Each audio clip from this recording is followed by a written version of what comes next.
A day in my life as a board passer na tambay na umaasa lang sa Diyosawa niyang pulis. So yan, charot!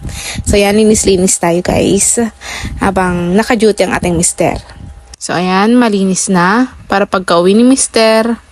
A day in my life as a board passer na tambay na umaasa lang sa Diyosawa niyang pulis. So yan, charot! So yan, linis-linis tayo guys habang naka-duty ang ating mister.